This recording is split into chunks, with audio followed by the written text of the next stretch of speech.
Very good morning to all of you guys. Thank you for joining today's session. I'm Sneha, a part of your GDG Amity University Bengaluru core team. And as a part of this community, we are excited to delve into Google Solutions Challenge 2025. I think all of you have already read about today's agenda, that is selecting a problem statement and proposing an innovative solution for it. So let's actually start with that. Important No, things before that that, we need to keep in mind while we're actually deciding a problem statement.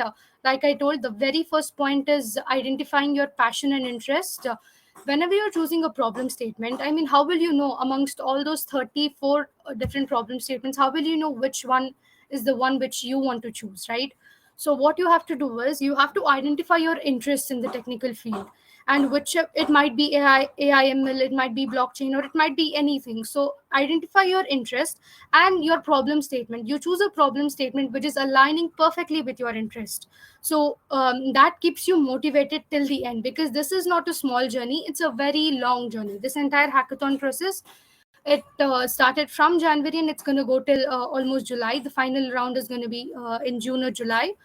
I think I've got the dates a bit confused, but it's fine. So yeah, it's a long procedure, and during the entire procedure, you will need to keep yourself motivated. And if your problem statement is aligning with your interest, then it helps a lot with that. Now, moving on to the second point. Uh, Yeah. So after you identify a problem statement, then you let's take an example that since this year this hackathon allows you to submit two different solutions for two different problems. all the issues.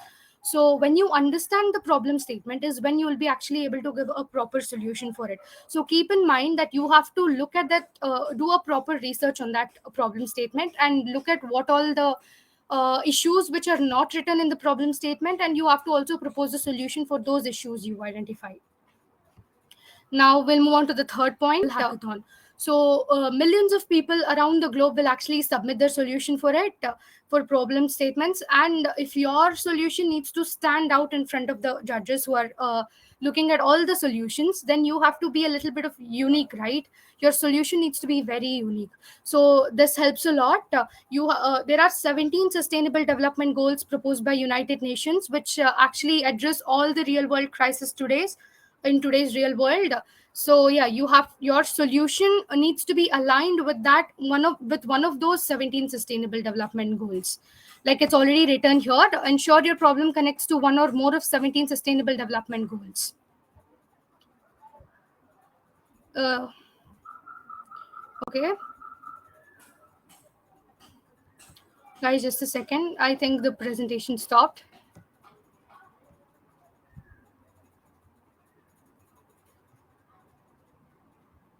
Well, no issues. We were talking about the 17 sustainable development goals, right? Yes, there are 17 sustainable development goals. And these goals involve multiple different areas, which a few of them are no poverty, zero hunger, good health and well-being, quality education, gender equality, and multiple others like this. So if your solution is actually in aligning with any of those SDGs, it will be the best. Next, moving on to the fourth point, which is feasibility and sustainability. Well, these two are very important things when you're considering choosing a problem statement. Well, I think all of you know the time frame, right? We are in that timeline where we are. The project submission deadline is on 28th of March. That is this weekend, this Saturday. So we have a little amount of time. So while you're choosing a problem statement, keep in mind that you have to be able to finish your solution, or at least a part of or a prototype of your solution within this time frame. So keep in your mind that you have to choose that one problem statement which is challenging yet manageable. It should come under your technical capabilities. It should be manageable by you, and it should also be completed under this time frame. So this is something you have to remember, you have to keep in your mind. Moving on to sustainability. Well, like I already told, your solution needs to stand out in amongst all the solutions. So you have to keep in your mind that this solution, you have to go beyond hackathon. This solution is not only for hackathon, but you have to think about what happens to the solution in the future. Can it actually be implemented in the future? So a good solution should not just work for a short term fix. It should be scalable, efficient, and have a long term impact. So it should be usable, it should be maintainable even in 10 years in the future, 10 years down the lane. So that should go in your mind while you're choosing a problem statement. Now, moving on to the last but the most important point of this choosing a problem solution part, it is the impact potential of your problem statement. Just three important questions you have to ask yourself while you're choosing a problem statement. That is, how big is your problem? Look at the problem and look at the scale of your problem. If it is too big, you might not be able to handle it, and if it's too small, it might not impact as much as you want it to. So just look at the correct problem statement, that one problem statement which you can handle, and which also has a very good impact and which can actually make a clear visible change in today's society. The second question you have to ask yourself is, who will benefit from your solution? Who will be the users of your solution, and how big of an impact will it make in the users day to day life? How much potential does it have in users day to day life? The third question you'll be asking yourself is, will the solution still be relevant in the future? So like I told, 10 years down the lane, you should see yourself using this solution, and you should see the users actually benefiting from this solution. You should actually see an impactful change in the society. That should be your final goal. So Hello, everybody. We'll start. So, thank you, Sneha, for telling us a lot about how the whole solution challenge works. And I hope it is visible. Is the screen visible? it is, Sharon, it is. Continue. Okay. Thanks for the confirmation.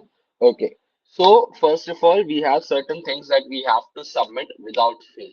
Okay. Those are a deck explaining your solution. Okay. I will be actually showing you the PowerPoint presentation, which is actually has to be used, and it is recommended and it is told by Google Developers Group.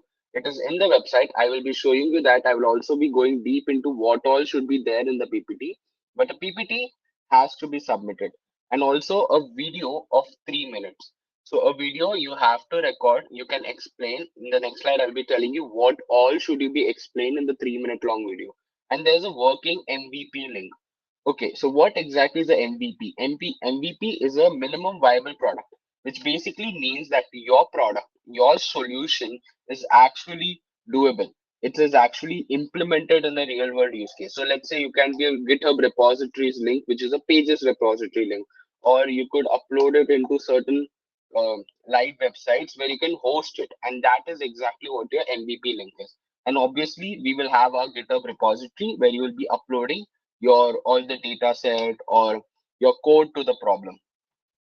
So this is something that we will be covering in the PPT one by one. So I wouldn't go deep here, but I would talk about it in the PPT that I'll be showing next. So about the video bifurcation. So we have a video bifurcation for 3 minutes. Make sure that the video is not too long and at the same time too short. No marks will be cut, obviously, for a video that is short or long. But the thing is, make sure that the video is engaging the most. And this is the recommended video bifurcation that I would recommend everyone use when you're making your video. If you are a teammate, you can divide these parts equally to all of your teammates. So the first 30 seconds should be explain the problem statement you have picked, right? So as Sneha told, talk about the impact, talk about how big the problem statement is, talk all about it in the first 30 seconds. Then go on to give a short explanation of what your solution is, and the next 30 seconds about the features. The features can be what makes you to stand out from the whole thing. So those are certain things which should be covered in the first 1 minute and 30 seconds. The next 1 minute and 30 seconds should be the demo of your MVP. So basically the demo of your working project. You can show hands-on key these are the features by recording it, actually screen recording the product, or you can take a video of it. It's all up to you on how creative you can be. And these are certain evaluation criteria that you can take care of. The first is the technical merit. It contains almost 40%. That is the highest weightage that is given here. And as you can see, this is all about the code. The first thing is have you integrated Google into this? This is Google's solution challenges, and obviously anyone who uses any Google tools, it could be Vertex AI, it could be Gemini Code Assist, it could be Flutter, Gemma, anything, or it could be even a Google API, Gemini API, you will be definitely getting extra points or marks for that, hands-on. And also, is your code well written, efficient, and can it be scaled wider? Is this code like, can we take it to a more larger user base? Is what will be checked to. And then we have UI. UI is only 10%. And so my recommendation would be to not focus on the UI more now, but to focus more on the functionality and the working of the product. Then we have alignment with the cause. Now that you have picked problem statement, make sure that it actually aligns with the problem statement. If you have, let's take an example that I'll be considering for the whole of the presentation would be the problem statement of uneven education. Okay, so if I'm making a project which is not aligning with it, I wouldn't get 25%. So 25% marks will be for problem alignment, and does it actually create a positive and a good impact, and it's actually needed. And the next 25 is goes to innovation and creative. How good is your idea? Can it stand out from the crowd of thousands of ideas that will be submitted? So will it stand out? Those are some of the evaluation criteria for this. Next, we have the PPT. So if you can go to Google Solutions Challenge, this is the actual website, Hack to Skill. You can log in here, and you can see here, if you go to the team management, you will find all the things. You'll find your team member. You'll have, when is the submission closing? The submission is closing in 5 days. So just go to submissions, and right here you will find all the things that has to be submitted. Okay. So here they have given a PPT, right? You can just go here and download it. So once that is downloaded, you can start working on it. So now I'll show you the PPT that is actually used. So this is the PPT that you all have to use without fail. Please do not use your own PPT. It has to be this exact PPT. Okay. And the ideal size of the presentation should not be more than 10 slides. Okay. So let's start the all the things that should be included in the presentation.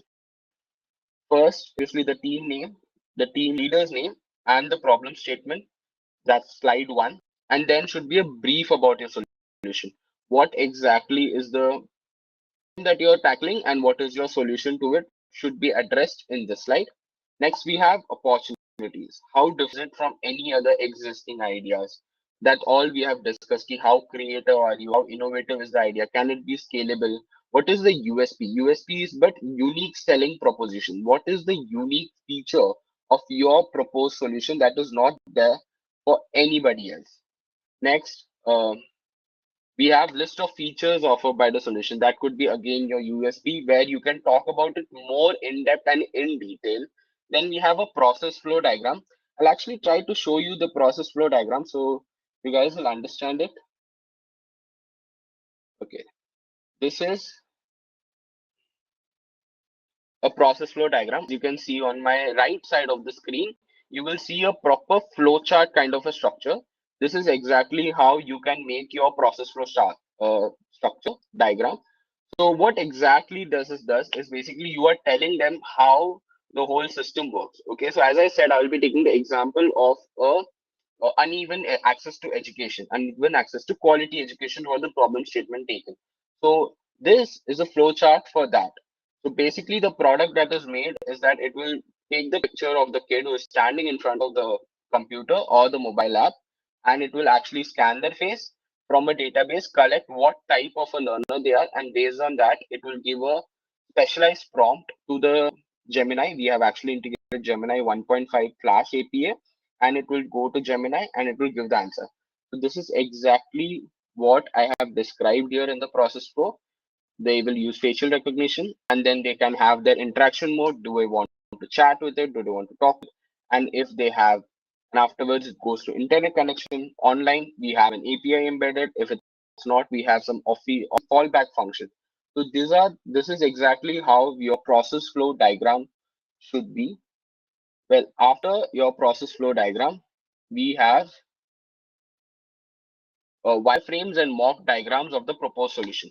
Again, this is optional and actually not recommended because this is a lot of in-depth technical things, and wireframes are actually not required because you will be explaining all of the things basically in your process flow diagrams. Next, we have the architecture diagram of the proposed solution. It is basically the UI UX or how your proposed solution actually looks. In the next slide also, we will be talking about the technologies to be used in the solution. So building the projects on IDX, integrating. So here also it has written the additional points for those, right? So please try to integrate any of Google's product. It could be if you are actually using any open AI's API keys, please try to replace it with Gemini so that you can get extra project. And if you're actually working on IDX, of any of the Google supported IDX, that will again give you a extra boost in this thing. And technologies basically can be all the software stack that you're using, Python, Java, whichever you guys are using to build your product. Then we have an estimated implementation cost. Again, this is optional. Just make sure that whatever is optional, it's up to you. If you can give them a good estimate, please go ahead with it, or else it is actually not recommended. Next, we have snapshots of the MVP. Well, snapshots are nothing but again the as you will be the pictures or screenshot of the product working. So that you can attach here. You can actually also attach a video here. It's totally up to you, and additional details of future development, if any. So how exactly do you see this product developed in future? As Neha said, you don't stop with this hackathon. Take it further. How will you take it more further? How will you reach more people? So this is where you will be talking about that. Maybe you can talk about scalability. Maybe you can talk about how you would add more stuff, integrate more stuff into your project. And then we have links to your, you can give the public repository link, the demo video link, and the MVP link. So these are certain things that has to be there in your presentation.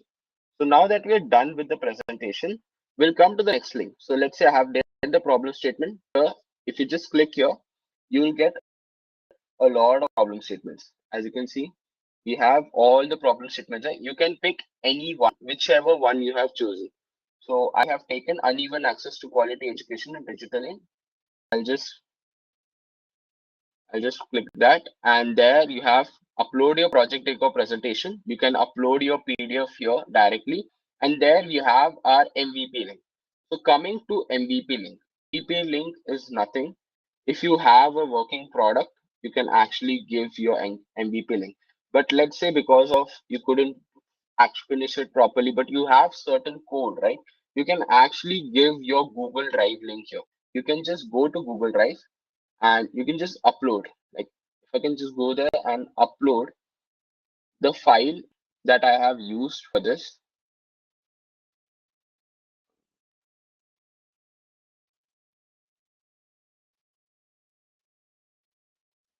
you can actually upload it. And once it is uploaded, you can actually make it offline, online, and anyone can see with the link and you can share it. If you don't have that, you can actually just write not applicable, and that is just fine. And there you have to write share video of up to 3 minutes explaining your solution. Again, please go to Google Drive. I've already uploaded a video here.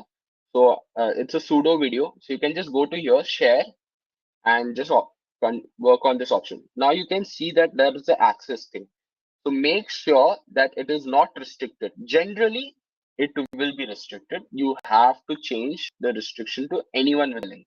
Once that is done, yes, you can just copy the link, go here and just enter the link, and that would be done. And then coming to the GitHub repository. So you have to actually go to your GitHub repository, upload your files. So let's just take a simple one, 100 days of coding. So if I want to give the repository link for this, I don't have to do anything. I just have to make sure that this is actually online and it can be seen by anyone, and just copy paste this right here, and that's it. That is your GitHub repository link, and this is how you will actually submit it. I have given you some of the tips and what all should be included, what all should you can actually ignore, and also the MP link. Everything has been explained.